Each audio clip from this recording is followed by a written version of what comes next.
Hello everyone, my name is Sonia. I'm working in an NGO, Fundación Global Nature, and I'm very proud and very happy to share with you this project that we have done with the Council of Cabanes, that it's a tiny village that is right here behind these mountains. And this is a 3-year project, which is called Cortafuegos Verde. That is something that could be translated as green fire break or something similar. We are in a natural park, El Desert de Las Palmas, in the province of Castellón, Spain. This is a protected area included in Natura 2000 network. So if you want to come, I will show you the place where we have been working. Here we are. This is Miravet's ravine. In the 17th, all this area was cultivated. It was full of almond trees, olive trees, orange trees, and of course, vegetable garden. Gradually, the farming areas were abandoned and the forest, like this, came down and recolonized the land. The place became an extremely dense pine forest. And, as you have seen, if there was a forest fire, it will be almost impossible to stop it. Years ago, the government designed a fire break and the locals made a road. That was a great idea at the first beginning, but they needed to invest a lot of money every year to keep the area open. They started to clean at one point, and when they arrived to the end of the ravine, the bushes were the same as the beginning. So it was not the solution.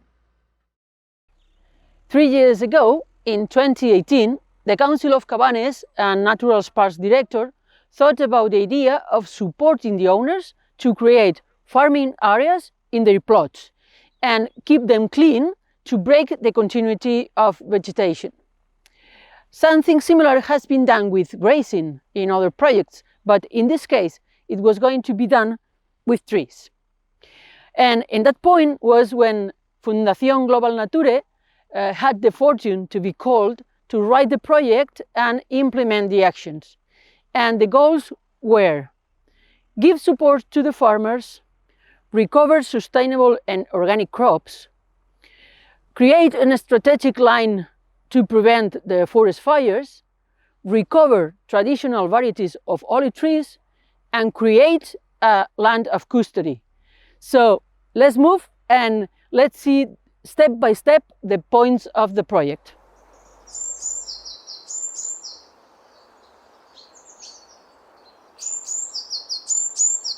So here we are. Let's see the project step by step.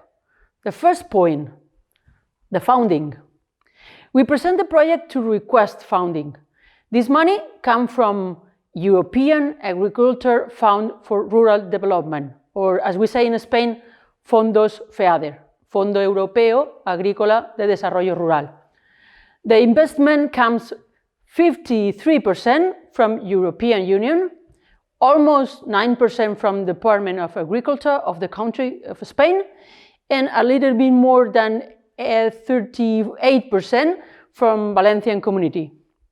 The owners of the plot don't receive any cash. They don't have to spend any money either.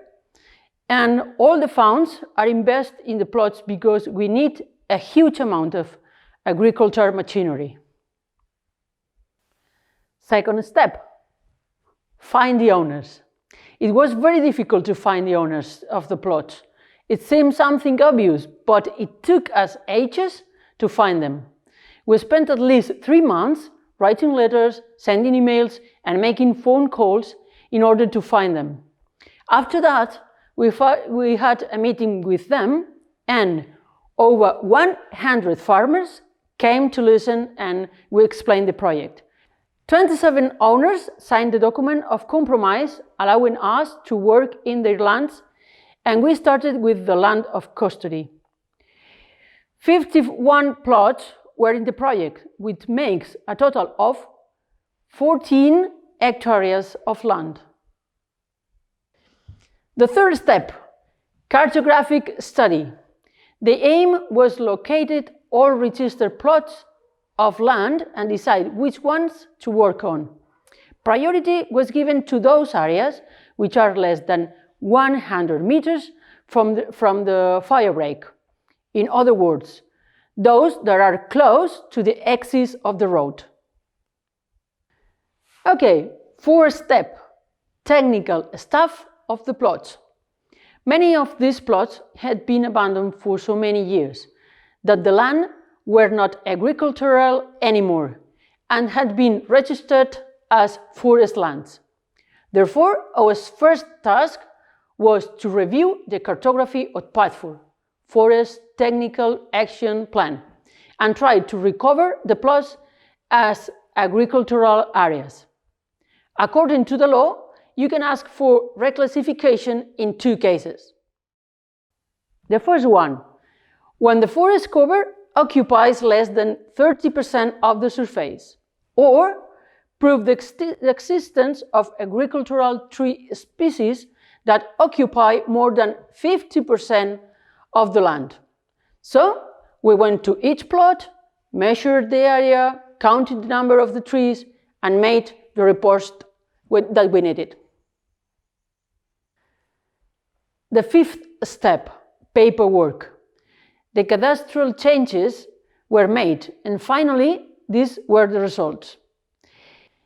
11 plots were already agricultural, but needed a change of crop permit. The pine trees were removed, all trees pruned, and olive trees planted. 30 plots of land that were once forest land, either totally or partially, have now been converted to agricultural land. 5 remained as a forest plot because we couldn't change them, as the law doesn't allow it. These leave the project, but as they are in the project area, they were cleaned with the help of the forest firemen. 5 were far from the fire break area, so they are outside of the project. This is the end of the first phase of the project, which focuses on the processing of documents. Number 6, implementation. This is when we started to work on the land, cutting pine trees, removing the timber and the bushes, tilling the land, etc. 7. Varieties of olive trees.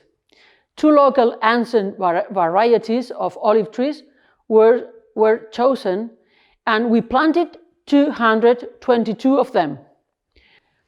These trees were chosen for the fungal resistance in humid areas.